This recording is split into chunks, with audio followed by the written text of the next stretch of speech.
O aprimoramento das tecnologias de comunicação móvel, juntamente com a crise econômica que gerou uma imensa dificuldade de inserção no mercado de trabalho, propiciou o surgimento de novas formas de relação com os bens de consumo e com a exploração do trabalho humano.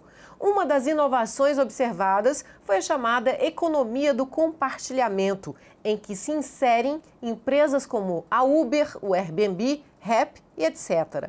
E para falar sobre a natureza jurídica dessas relações, o nosso convidado desta edição é o juiz Rodrigo Dias da Fonseca. Seja bem-vindo novamente à Hora Extra. Prazer grande estar aqui com vocês de novo, Fabio.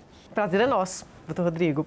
A Justiça do Trabalho vem sendo provocada a decidir sobre a natureza jurídica das relações entre os motoristas de Uber e a plataforma digital que controla, esse serviço. Recente decisão do TST pode pôr fim a essa polêmica? Porque não há o consenso até então, não havia. É evidente que uma decisão, a primeira decisão sobre uma matéria polêmica dessas, com conteúdo jurídico, dada pelo Tribunal Superior do Trabalho, ou seja, um tribunal que tem por incumbência justamente definir, dar a melhor orientação à interpretação da lei federal, evidentemente que tem um peso. Só que essa é a primeira decisão do TST, é uma decisão turmária, de uma das 8 turmas do TST. Então, embora obviamente tenha sua força, sua relevância, não dá para dizer a partir dela que a matéria está sepultada, o entendimento consolidado pelo Tribunal Superior do Trabalho. A gente ainda tem muito caminho a andar até que a gente chegue lá, né?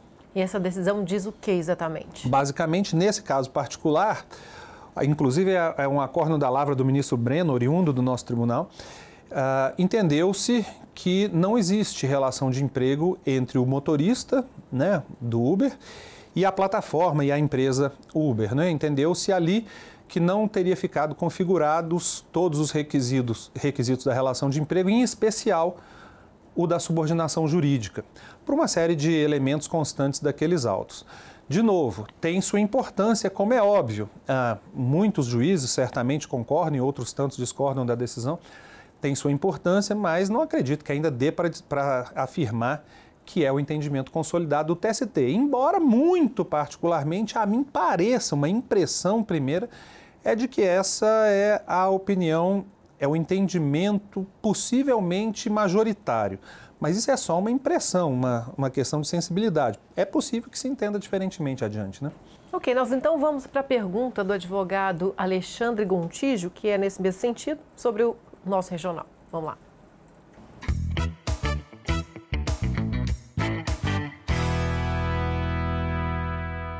Olá, doutor Rodrigo.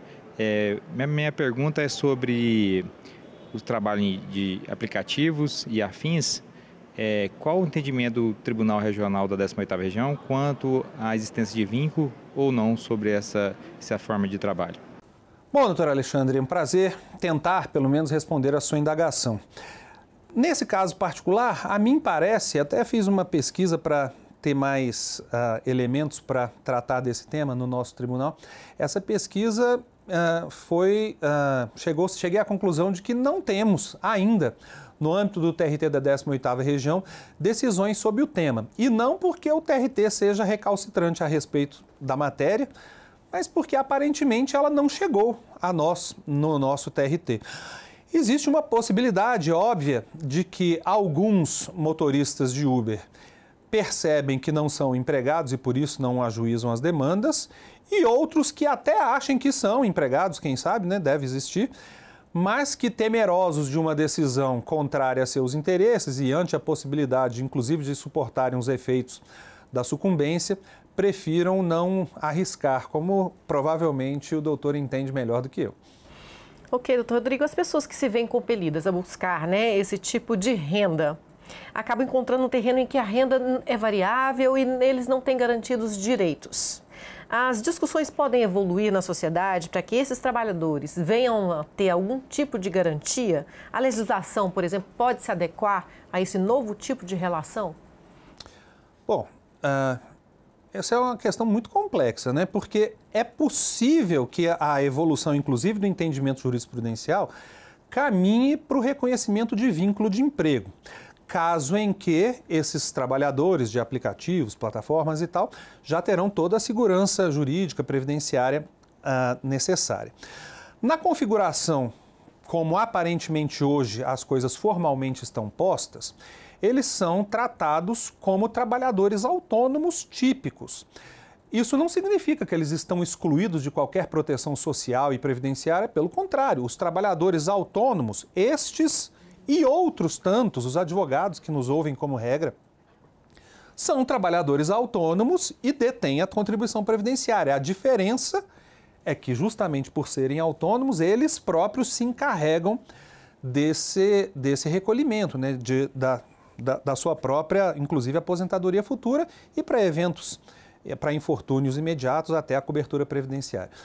Mas me parece, sinceramente, que é possível, inclusive, salvo engano, há projetos nesse sentido, de que que venha à lei disposições como aquela que obrigasse o tomador de serviços, em tais casos, a promover ele, tomador de serviços, o recolhimento previdenciário do tomador. Então, por exemplo, se isso viesse a ser feito, o motorista do Uber e de outras plataformas similares, o Cabify, 99, o pessoal do Rap, do iFood, etc., poderia ter necessariamente assegurada a cobertura previdenciária, que hoje eles até têm na condição de autônomo, mas desde que eles próprios se encarreguem disso. E a gente sabe que alguns desses, talvez até a maioria, sequer cuida disso. Também é verdade, todavia, que, especialmente no que diz respeito ao Uber, existe uma quantidade enorme de motoristas que se utilizam dessa prestação de serviço como uma espécie de complementação de renda, não é sequer a sua fonte principal de rendimentos, e até aqueles que trabalham mais diretamente o fazem naquele meio tempo entre uma e outra ocupação que ele tenha realmente maior interesse e identificação. É uma espécie de quebra-galho ou bico, como se diz por aí. Eu assim digo, Fabiola, porque as experiências que a gente tem nos influenciam muito, né? Eu tenho uma irmã que trabalhou por uns 6, 7 meses como motorista de Uber antes de tentar ganhar a vida no exterior. Durante esses 6 ou 7 meses, ela viajou comigo, inclusive, para me ajudar a cuidar de crianças que eu tenho em casa, sem dar nenhuma satisfação ao tomador de serviços, ao Uber, no caso. O que me chama a atenção no sentido de que essa ausência de qualquer tipo de satisfação a ser dada por um empregador, inclusive quanto à própria prestação de serviços, dá uma impressão, ao menos, de ausência de vínculo na atual configuração jurídica com os pressupostos assim exigidos. Mas, evidentemente, que isso depende, varia caso a caso, e o legislador pode adaptar a legislação para conferir mais ou menos direitos a esses trabalhadores, sejam eles empregados ou não. Porém, hoje, na configuração atual, são tratados como autônomos e devem eles mesmos, então, cuidar dos seus recolhimentos previdenciários e fiscais. Doutor Rodrigo, segundo alguns estudiosos, é possível utilizar a tecnologia algorítmica, ou seja, o controle laboral por algoritmos, no sentido de enquadrar o trabalhador na categoria de subordinado, já que essa tecnologia possibilita o controle do trabalho do motorista, coisa impensável de se fazer mecanicamente. Isso poderia resolver a discussão sobre a ausência ou não da subordinação como requisito indispensável para a caracterização do vínculo empregatício? Eu compreendo o fundamento, mas eu sinceramente acho que não, porque se isso bastasse, o problema estava resolvido. E não está, como a gente sabe, de toda a controvérsia que existe. O fato em si de ser possível avaliar o quanto um trabalhador, a quantidade de serviço que um trabalhador preste, o tempo que ele leve para isso, seja possível mensurar, isso não significa necessariamente que estejamos frente à relação de emprego, pois do contrário, por exemplo, os motoristas de caminhão, que é muito fácil verificar quanto tempo trabalham, porque tem rastreadores por satélite, inclusive, tacógrafos no caminhão, etc. No entanto, uma enorme quantidade de motoristas de caminhão são, de fato, autônomos. Esse não é o único elemento a ser tomado em consideração. Tem uma série de elementos que nós temos que normalmente avaliar para saber se um empregado é ou não subordinado. Evidentemente que este elemento pode entrar dentre todos esses fatores a serem tomados em consideração, mas a coisa não é tão simples, aliás, é por isso mesmo que essa controvérsia é tão ampla. Não me parece que seja o quanto basta. Certo. O fato deles terem que observar certos padrões de qualidade, estarem sujeitos a certas penalidades, implicaria existência de subordinação? Por exemplo, a caso de desligamento por conta de um padrão não desejável? Também acho que não. Eu contrato um advogado, obviamente um trabalhador autônomo, para me prestar serviços. Eu tenho o direito de exigir um mínimo, um padrão de prestação de serviço, sem o qual eu tenho o direito de romper aquele contrato. Aliás, nós temos desde a década de 60 o contrato de natureza autônoma do representante comercial, aliás, representante comercial autônomo, que é até muito mais aproximado, em tese, da relação de emprego em vários aspectos do que esse que nós estamos discutindo. E, todavia, e por evidente, existe uma série de aspectos que o prestador de serviço, como qualquer trabalhador autônomo, tem que cumprir, sob pena de o contratante considerar rompido validamente o contrato. É possível, o que eu estou querendo dizer, que o mesmo se passe no caso do motorista de Uber, por exemplo, caso se considere que esse motorista é um trabalhador autônomo. Evidentemente que para aqueles que têm o entendimento de que existe aí relação de emprego, esses elementos podem e serão certamente manejados para justificar a existência da subordinação.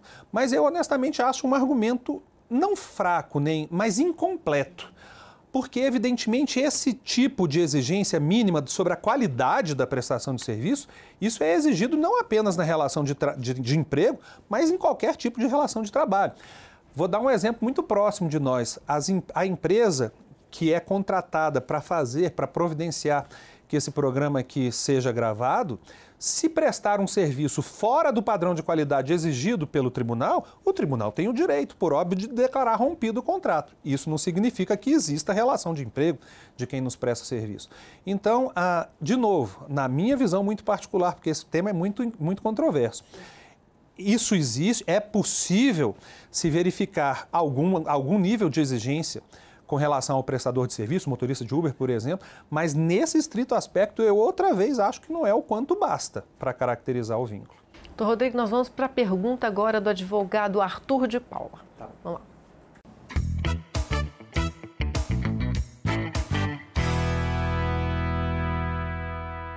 Olá, doutor Rodrigo. Eu gostaria de saber se existe alguma relação jurídica ou natureza jurídica, dessa discussão nos países desenvolvidos como Europa, Estados Unidos. Oi, doutor Arthur, tudo bom? Também é um prazer tentar responder a sua indagação. O debate existe, aliás, nos países desenvolvidos até com historicamente há mais tempo do que entre nós, especialmente nos Estados Unidos, porque o Uber, em especial, foi criado lá e a sede da Uber é nos Estados Unidos. Os Estados Unidos é um país cuja aplicação da legislação é muito peculiar, porque lá são 50 estados e a lei pode variar de um estado para outro. É muito divulgado, inclusive, o caso do Uber na Califórnia, em que houve decisões reconhecendo o vínculo de emprego, houve, inclusive, uma proposta de lei para reconhecer este vínculo de emprego. Eu, sinceramente, não sei dizer se a lei foi ou não aprovada lá na Assembleia Estadual. Inclusive, existe uma experiência do Uber na própria Califórnia em que o próprio prestador de serviços vai, ele próprio, indicar o valor do serviço a ser prestado. E é claro que o Uber está fazendo isso para tentar afastar um dos argumentos lá na Califórnia para caracterizar o vínculo. Em outros estados americanos, nem há decisões a respeito disso. Em alguns outros, não se considera o motorista empregado, então também lá não há uma decisão, não há uma posição firme. Na Inglaterra, da mesma forma, existem decisões, pelo menos a gente assim lê, de tendência de reconhecimento de vínculo. Só que quando a gente fala de reconhecimento de vínculo em outros países, eu acho que no mínimo 2 cuidados a gente tem que ter. O primeiro cuidado é a verificação de quais são os efeitos nesses outros países do reconhecimento do vínculo de emprego comparativamente com o que acontece no Brasil. Em segundo lugar, verificar quais são os requisitos necessários para o próprio reconhecimento do vínculo de emprego em outros países comparativamente ao Brasil. O Brasil poderia ter uma lei, se é conveniente ou não é outra conversa, mas o Brasil poderia ter uma lei cujos pressupostos para o reconhecimento do vínculo de emprego claramente indicassem, por exemplo, que o motorista de Uber é empregado.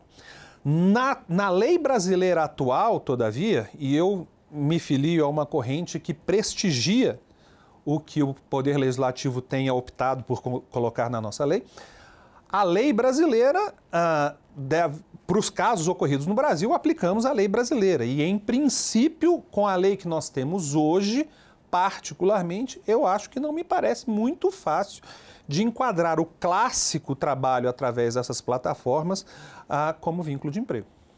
Doutor Rodrigo, muito obrigada pela entrevista, pelos importantes esclarecimentos sobre esse assunto aqui hoje. Eu que agradeço, eu acho que não é nem tantos esclarecimentos, que a gente tenha dúvida mesmo sobre esse caso, né?